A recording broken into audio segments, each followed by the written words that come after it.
Hey there, so today we have another review. This is a beer from Bell's. This is Hazy Hearted. Look at this guy. So this has actually existed before. It was only available in 12 packs, which I never bought, which was like a two-hearted 12 pack of like Bell's Two Hearted, Light Hearted, the Session IPA, Hazy Hearted, this one, and then I think Black Hearted, the Black IPA, which I'm really curious to try, which I've never tried. But anyway, they're selling the 6-packs. I didn't buy the full 6-pack. I was able to pick out one out of the pack. Yeah, it's Total Wine, but now available in 6-packs. Probably different in your market, but that's new to my market. Bought in a can, 3 months. We got 3 months Best Buy on this, or 3 more months. So I actually don't know when this is canned. Ideally, it's not a 6-month Best Buy, because that makes this can 3 months old, which I highly doubt, because I go to Total Wine more frequently enough. So this probably is a 4 to 5 month Best Buy, and I have 3 more months. We'll see. Looks pretty good. Looks like larger regional brewery hazy IPA. It's not that crazy hazy stuff. It honestly looks like a hazy IPA sort of used to look like this. Maybe a little bit darker, a little bit more deep gold, but this is like a light gold color with a medium haze at most, right? Yeah. Yeah, it smells pretty bland. Yeah, it's got that, I hate it. It's like somewhat fruity, a little bit tropical, a little bit of lemon drop candy, light hint of mango candy, but it's not very juicy. It's very lightly fruity. And then deep underneath, there's a little bit of richness and ripeness of pineapple and stuff. But it really does sing to, again, the Sierra Nevadas, which again, is a different kind of hazy IPA. It's just, I'm familiar to the crazy, insane hype stuff, which is so juicy and rich. This is smells like a large regional brewery's hazy IPA. I don't know. Yeah, right up that alley. If anything, blander than that. Up front, creamy mouthfeel, a little bit of hop green polyphenol thing, noticeable amount of that, but not stinging. You just taste a little bit of grassiness. Some amount of pineapple candy, lemon candied, but nothing ripe and juicy.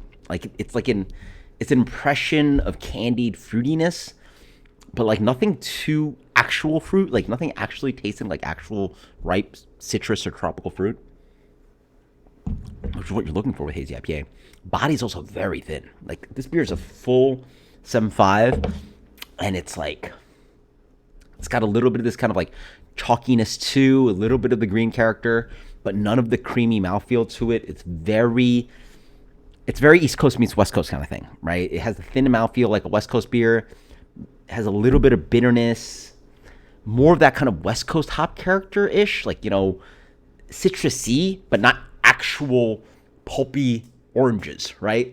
They say piney, citrusy, not actual mangoes and oranges and pulp, right? It doesn't taste like actual fruit, which is a goal in my mind if you're trying to make world-class, delicious hazy IPA.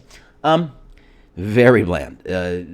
Hard to look for definitive, rich fruity character for a hazy IPA. Has some of the flaws of hazy IPA. Doesn't even have the mouthfeel. This is exactly, what's a good description for it? It's not that it's a bad beer, but it's executed perfectly for what I'm not how do I describe it? So the analogy is hard because it's. How about this? There's one end. There's 2 ends, at least I can give you. The best. That hazy IPA from Other Half that I reviewed, the Double Citra Daydream, whatever, just world class, chewy, rich fruitiness, blah, blah, blah. Then there's the huge, flawed ones, right? The ones that taste like grass water, super chalky, super, super hazy, completely undrinkable, right? And that's what they wanted to do and taste like garbage. Last year I reviewed King Sue, one of the worst beers I had last year. Exactly that. This is neither of those. It sort of just sits at this is executed really, really well for I guess what they're looking for, which is this kind of hazy-ish kind of beer that's not very creamy, doesn't have a rich mouthfeel, but sort of is fruity. That sort of tastes like a lot of large regional brewery hazy IPAs, the New Belgiums, the Sierra Nevadas. Yeah, they're making beer that sort of tastes like this, right? It's just, it looks hazy, but it's really not completely opaque, right? It's just I guess like excellence is one end, you know, poor like really bad tasting is on the other end. This is just like mediocre-ish. It's like perfectly mediocre. There you go. It's like perfectly meh, you know. Uh, it's like sort of like fast food, right? Like it's done. Fast food's done very well, but it's just like very mediocre. It's not the worst meal you're ever gonna have in your life. It does the job sometimes, but like it doesn't. It's like what like I'm not gonna go after this. There you go. There you go. Yeah, this is exactly that. It's just like perfectly executed mediocrity. Like it's not anything I'm looking for. Has no resemblance of the hazy IPA that I'm looking for, nor is it really bad either. It's not like a poorly. It doesn't taste bad. It's just whatever. It's like.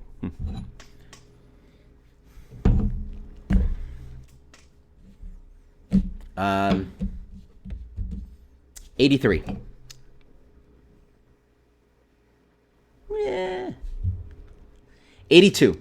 Hazy Hearted IPA from Bell's. 82. Like, it's done well. It's pretty fresh. 3 months more on it. Just doesn't taste great. Nothing cool or special about it. A lot of other breweries make beer that sort of tastes like this. Cheers, later.